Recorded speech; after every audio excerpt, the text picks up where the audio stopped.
Greetings and welcome to Total War 3 Kingdoms.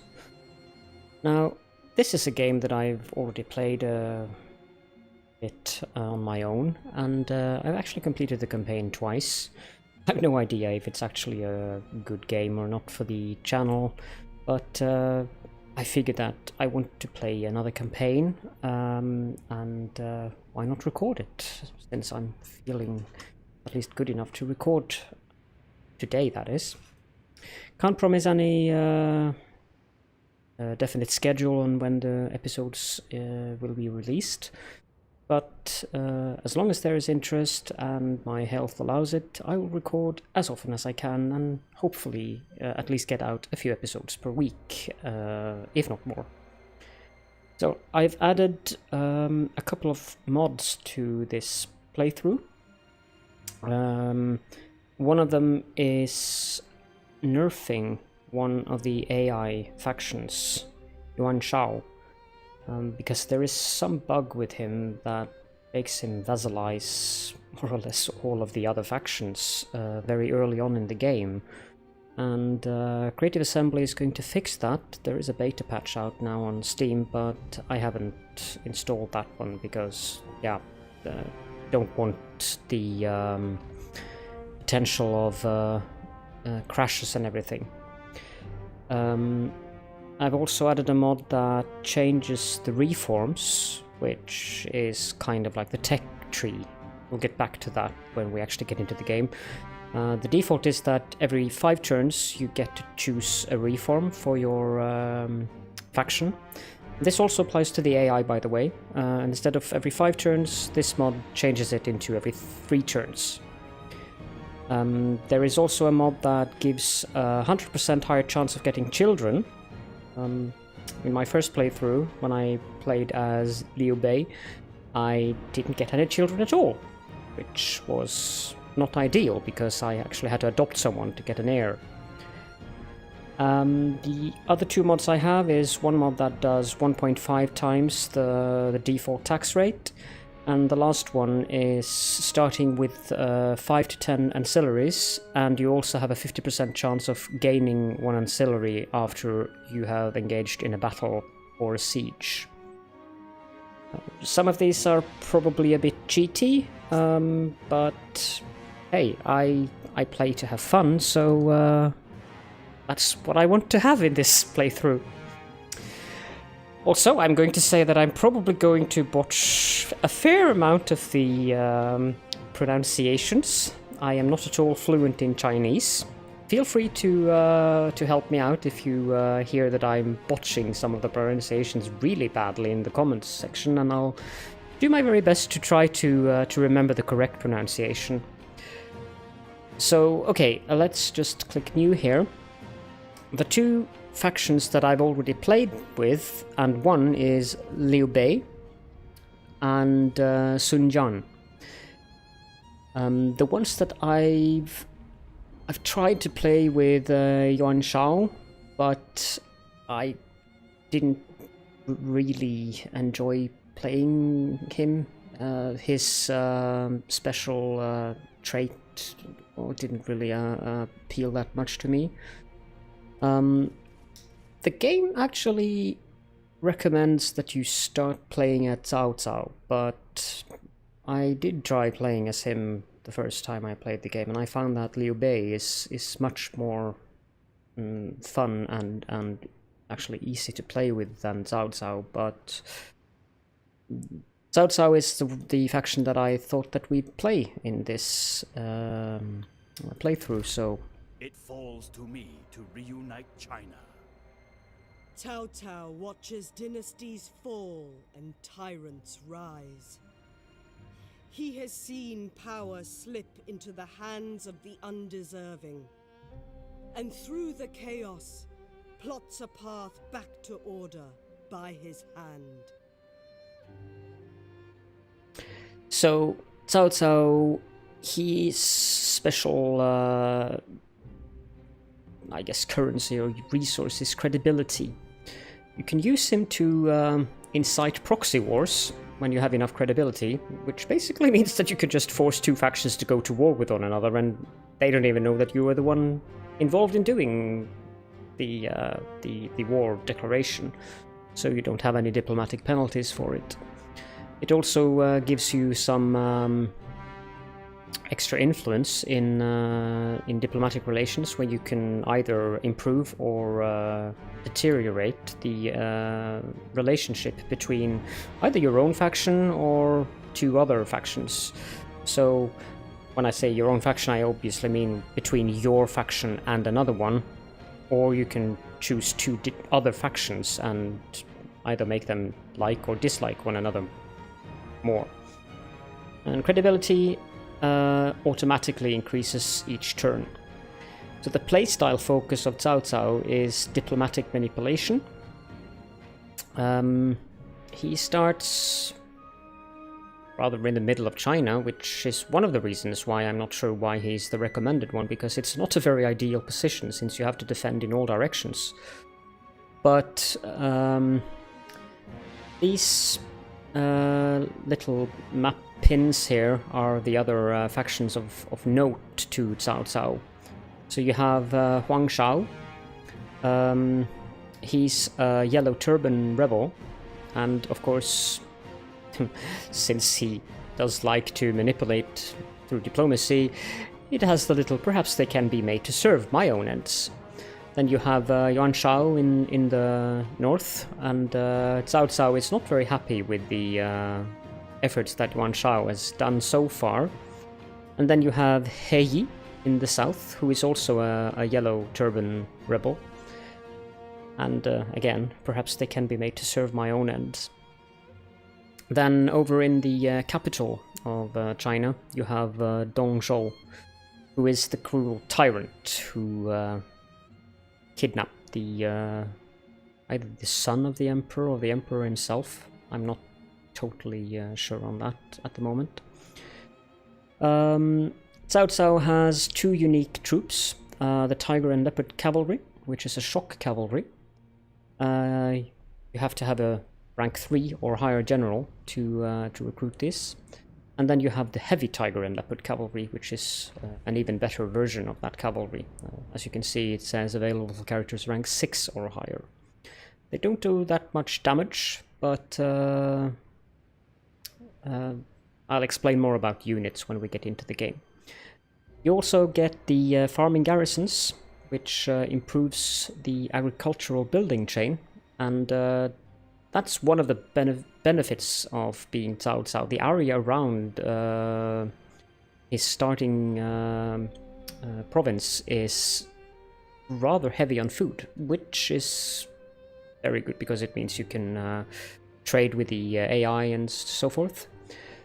And you also get the Tuntian conscription military building chain. I don't really know if... Well, okay, so it gives food from farming, and also better seasonal retinues, and yeah.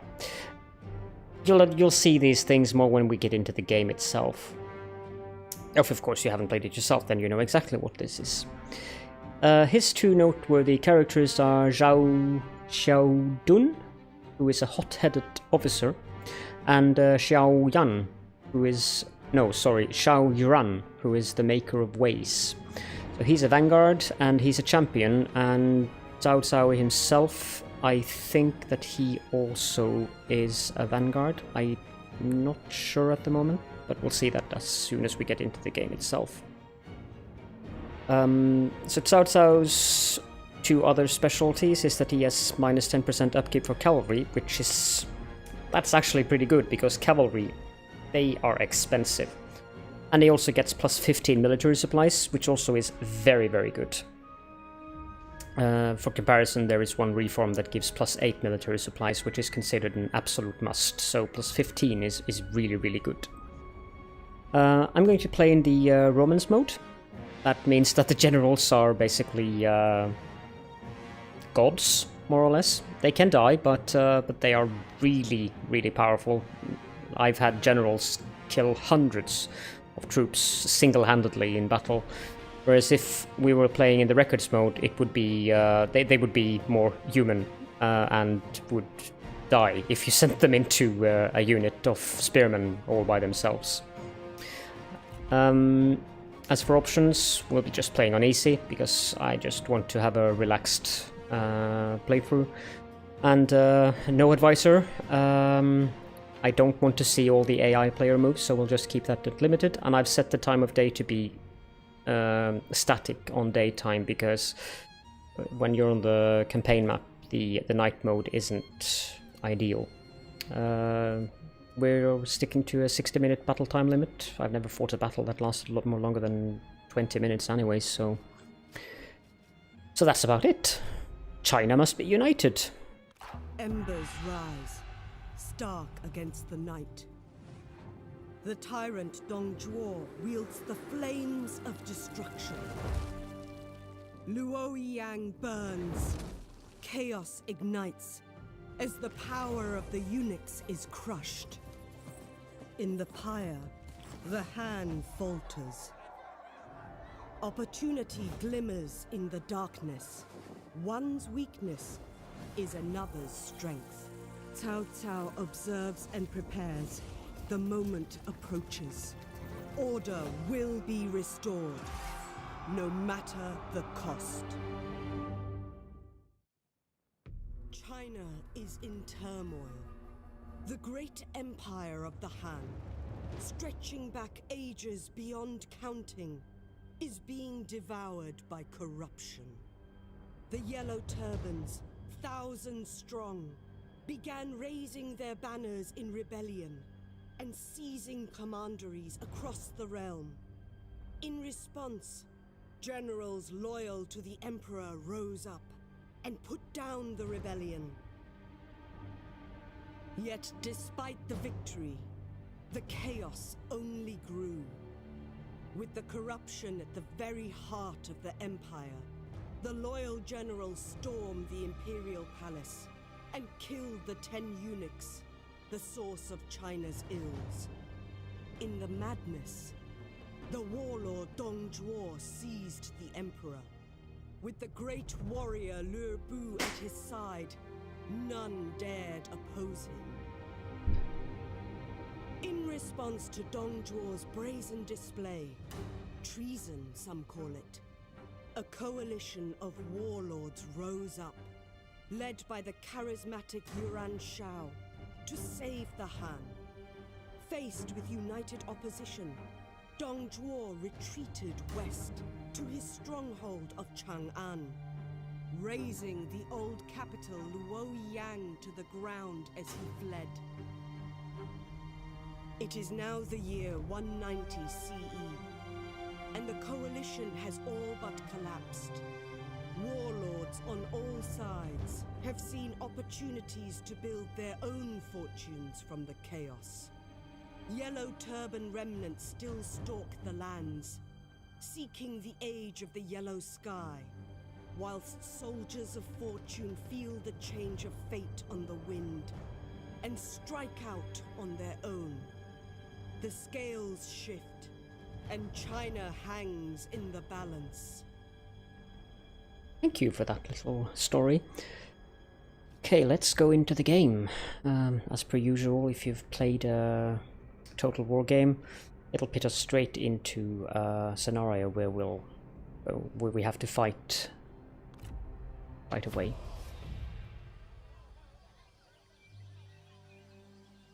The flames have run their course. Luoyang is nothing but rubble now. It is the work of the tyrant Dong Zhuo, who now wields power unchecked.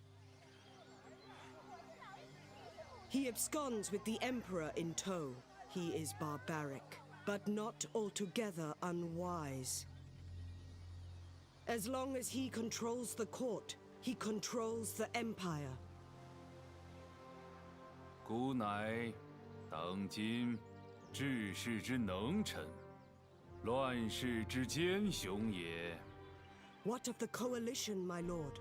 They have... 君合力不齐，此蒙羞矣。不过，众人倒可借此彰显昔日威风。如此看来，争天下为王者，舍孤其谁？罂粟之妻，不但在天，养怡之福，可得永年。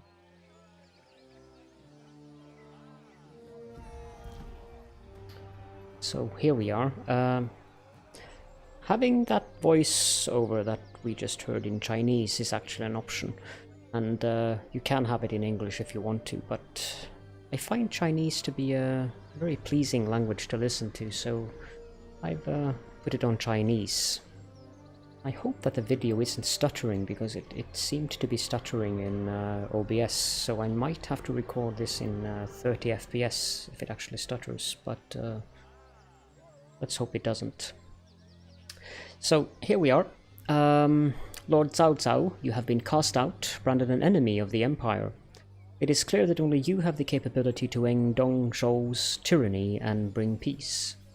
You can use the surging population and pliable peasantry of your homelands to your advantage, whilst vulnerable foes to the north may make expansion there beneficial. The time has come to increase your prestige and influence, and then unite what has been divided.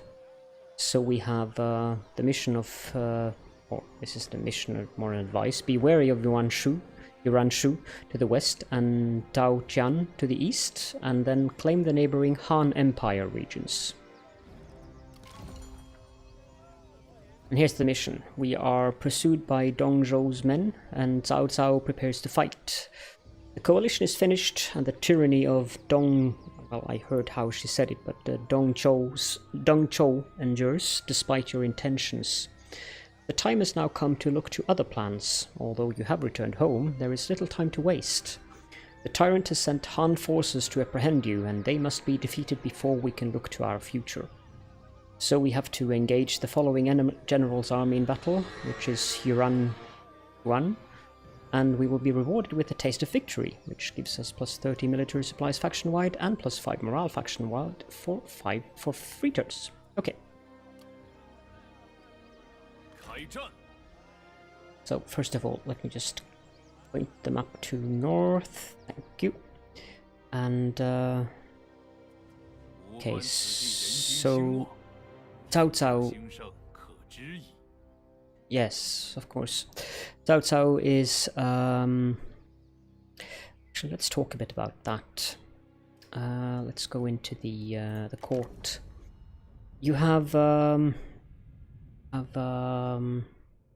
5 types of generals. The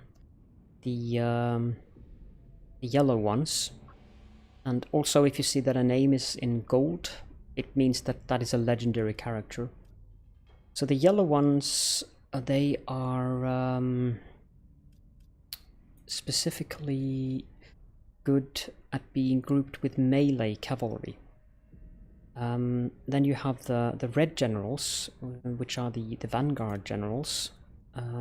They are particularly good together with shock cavalry and polearm cavalry. So you have 2 different cavalry generals. That's the red and the yellow ones. Yes, you can stop talking now, Cao Cao. Then you have the melee guys, which are and women, because there is no problem at all for women to be generals and even councillors and prime ministers in the Chinese period of the 3 kingdoms. Gender equality obviously was a thing back then. We have this green legendary champion, Zhou Dun. Yes, we've heard you. The green generals prefer to have spear infantry and glaive infantry, and then the guess we can call these purple. They are the expertise generals. They prefer to have glaive infantry and melee infantry. And then you have the strategists, which are the blue generals, and those generals are based on cunning, and they are the ranged infantry and also ranged cavalry generals. But to make him stop blabbering on, let's just attack Yuran 1. And usually, when I get this decisive victory thing, I just do delegate, which is basically auto-resolve, but for the fun of it, let's do this manually. 今国乱岁凶，人心思乱，当趁此良机整顿乱民，强梁和灭，小小当诛，肃清天下，再孤一人。Yes.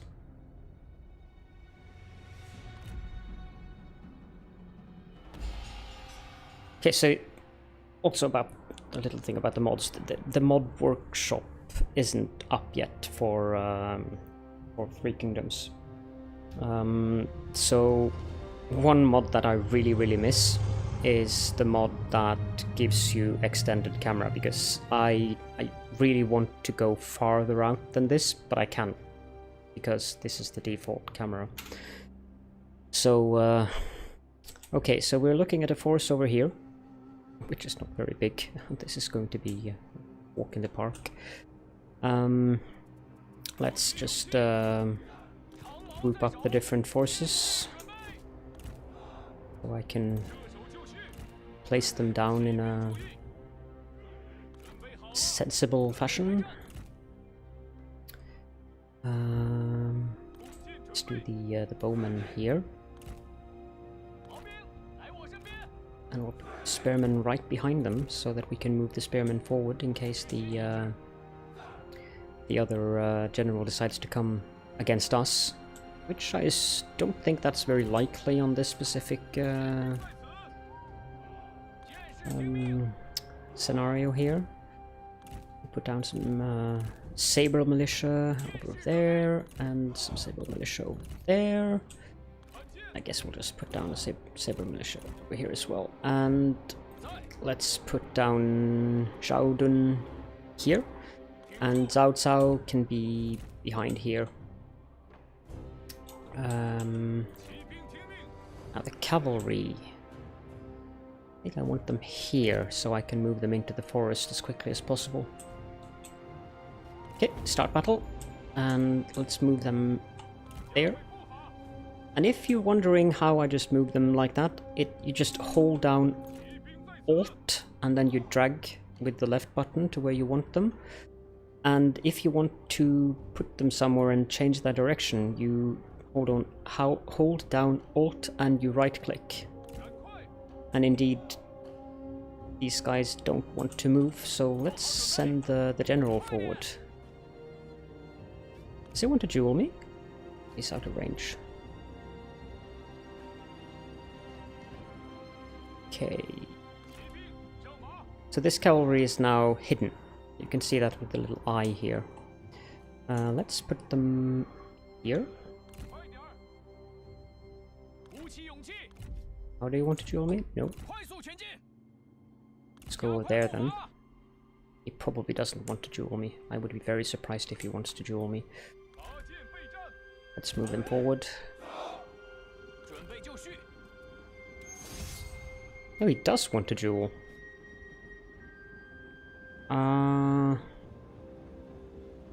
Sure. I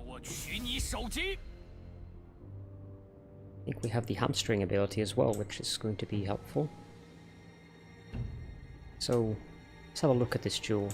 Ah, perfect. As long as they're dueling, these guys won't interfere. That would be dishonorable. Let's hamstring him. It's actually quite fun to watch these duels.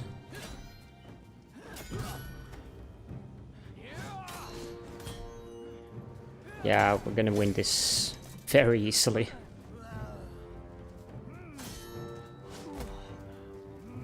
Yeah. Kick me, that's... get away.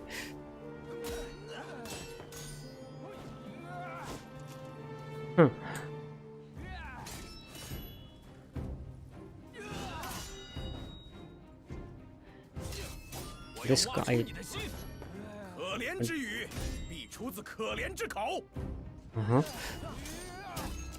And this guy dies, these guys are going to be very, very demoralized. Hamstring again. Also do 2500 splash damage, so there we go. Let's get out of here because we're going to be peppered with arrows now. Would you mind getting your horse?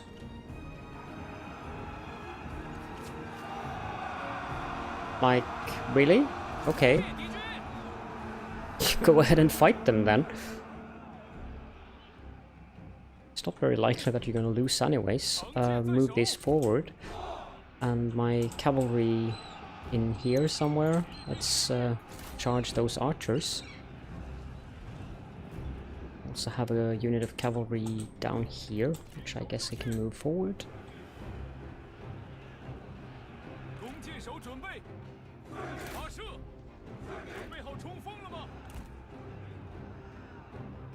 Let's just move around these guys. As you can see, he is barely taking damage at all. It's kind of fun actually how powerful these generals are.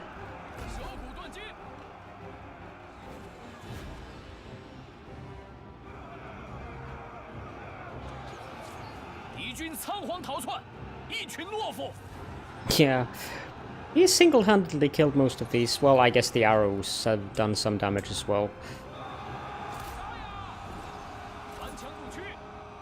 I would like you to get back on your horse, though. Okay, so the swordsmen have gotten involved now. Let's make sure that these doesn't decide that, no, we don't want to rout anyways. I'm not sure why you're going. You are the only ones who are going to attack them. And I guess we can just send the rest of them into that. Are you on your horse now? Thank you. Can you charge those, please? Cao Cao, go charge them as well.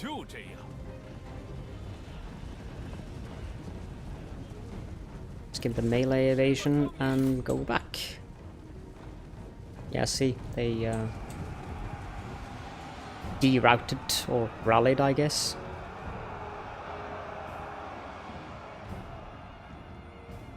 Let's do the hamstring.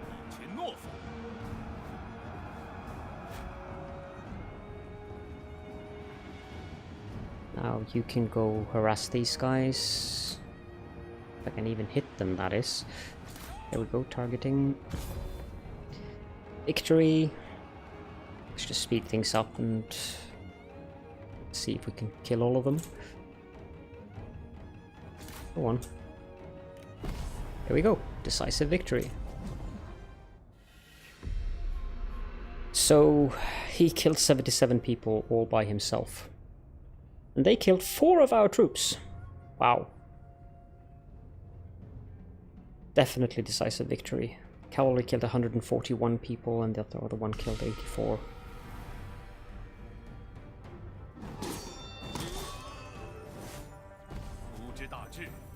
So we gain some money here. Since we didn't really lose many men, I guess we don't need the replenishment, so let's just take the income here. Pursued by Dong Zhou's men, Cao Cao prepares to fight. Mission success. This victory is just the beginning, a cautious tactical beginning. From here I must continue to consolidate and expand.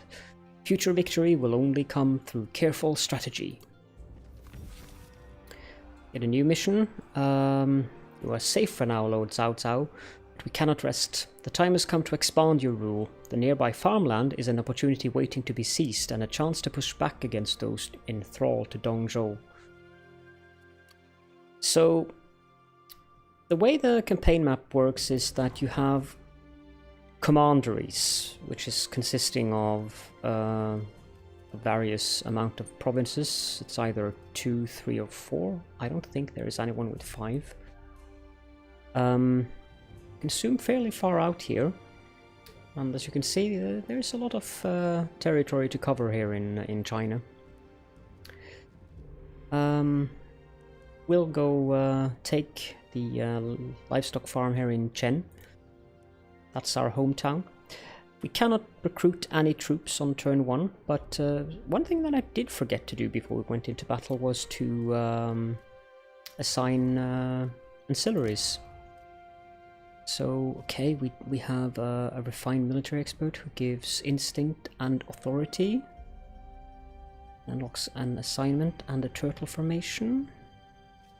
And we also have a herdsman that gives resolve. So we give you to Cao Cao, at least for now.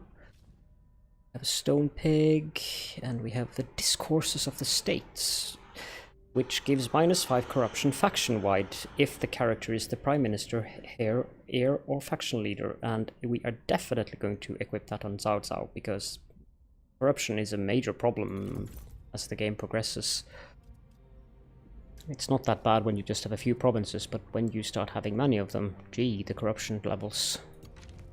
Zhou, you can have the herdsman, and you can also have the stone. No, you can have the wooden dog, since that gives resolve. Yeah, the dog is fine. Shall we run? I'll give you the stone pig. Lady Bian isn't happy, but as long as the face isn't red, it's okay. I'm not sure why she isn't happy. Let's give her the clay pig, since it gives +4 satisfaction. And the last one is the fish, which only really helps a green general. Off we go to Chen. Close victory. Yeah, I'm just gonna delegate this one.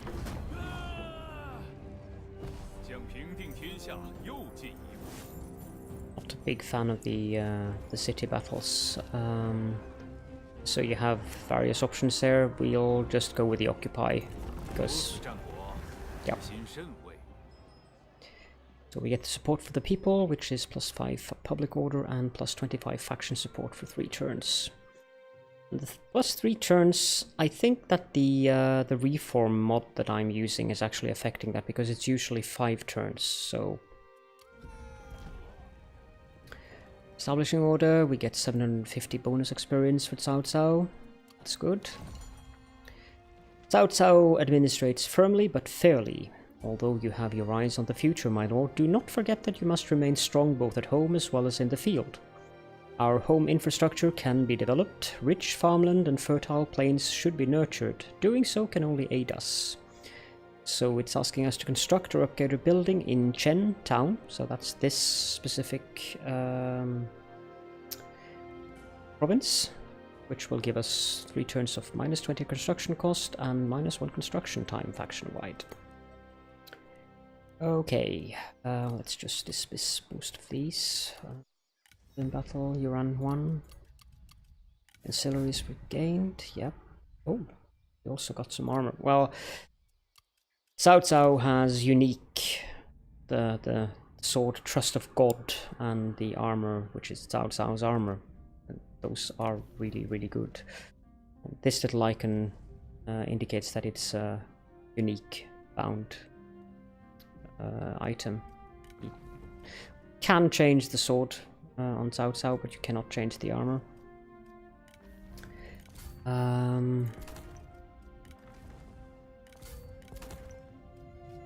I don't want +9. Actually, I do want to change that armor, because this one, while it does give +6 charge bonus, which is rather nice, and 2 more armor, I'd rather just have the +9 expertise there. Zhou Zong, you can have that one. Lady Bian, Zhao Yuan. Generally, I prefer the 236, 943.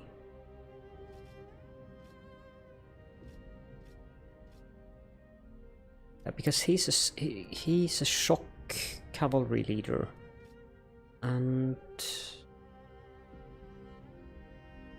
Well, this is armor piercing versus melee damage. I'll just keep the default one there. I don't think we have any other weapons that are applicable to the characters. Okay, so let's see if we can build something. Land Registry Office. Ah, the Tuntian conscription. I don't like the population growth penalty. What does this building chain do? Increases the starting rank of the recruits. There, I think this is plus food production on these two higher ones. I don't think I can remember that the default chain here has that. That's actually rather good, but it's not something that I want to prioritize at the moment. Grain farming garrisons? Sorry. Haven't seen this one at all. This is actually quite good. That's for the farmland, I think. Yeah, that's for the farmland. And that's for the livestock. So Cao Cao has these grain farming garrisons instead of grain farms, so we can convert these regular grain fields into grain farming garrisons, which gives us this gives 5 prestige, 2 food production, 10 reserve, and minus 10 military construction cost. This one gives replenishment in addition to that. 15% replenishment. Yeah, that one is very good actually. Let's go with the government support, which increases the food production and also the income from peasantry. The income of this commandery at the moment, with the 2 provinces that we control, is 436, where most of that income is from peasantry. I don't think there is anything else.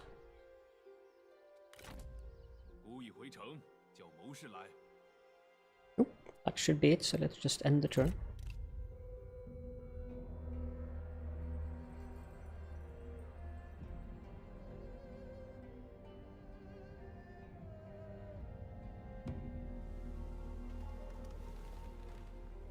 What we want...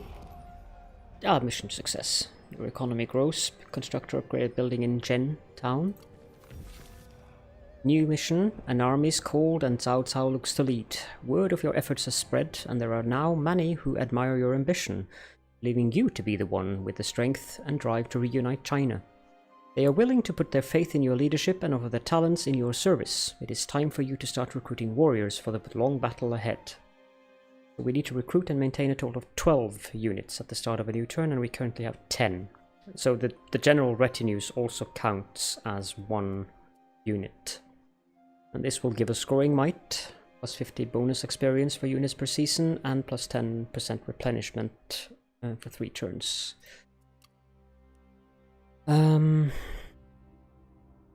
Okay.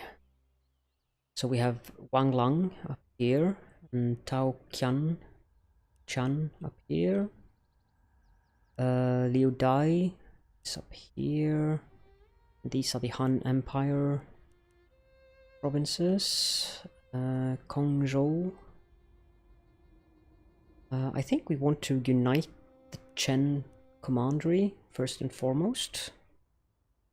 So let's just move Cao Cao's army over here. Character developments. We have 2 new characters that we can recruit. Drifter farming camp is complete. And the Yellow Turban Rebellion has established 2 new faction capitals. Okay.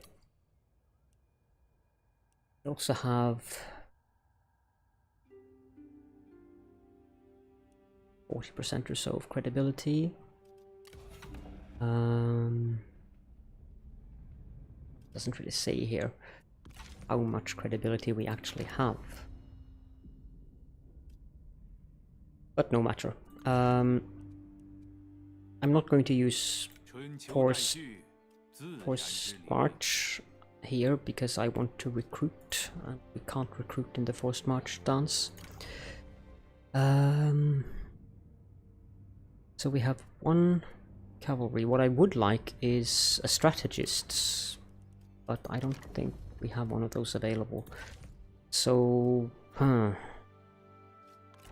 guess we should have another infantry leader in this army. No, we actually need a cavalry leader. Let's take Zhou then. It's usually a good idea to pick generals that don't have this X on them, because that means they don't like one another.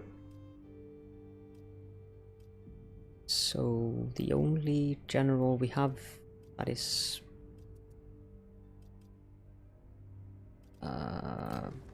something very uncertain. Melee cavalry. Okay, so we do want a melee character, which means that I think we can take Zhou Ren. And when we get a strategist, we'll just move Zhou Ren to another army. Because he is melee infantry, yes. Okay, and we need to swap out the Saber Militia with G Militia. I don't think it's worth it to pay the additional cost and upkeep for the shielded infantry. Let's just swap out 2 of these with spears. We can have 2 more swords in this unit. Ah, it's a heavy tiger and leopard cavalry. Duh.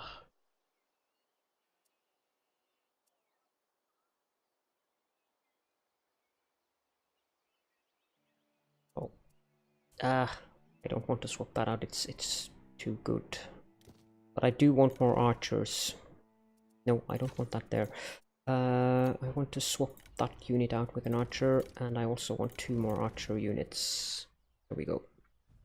So we paid a bit of money for that, and now our income is down quite extensively, but I do plan on conquering more lands fairly quickly.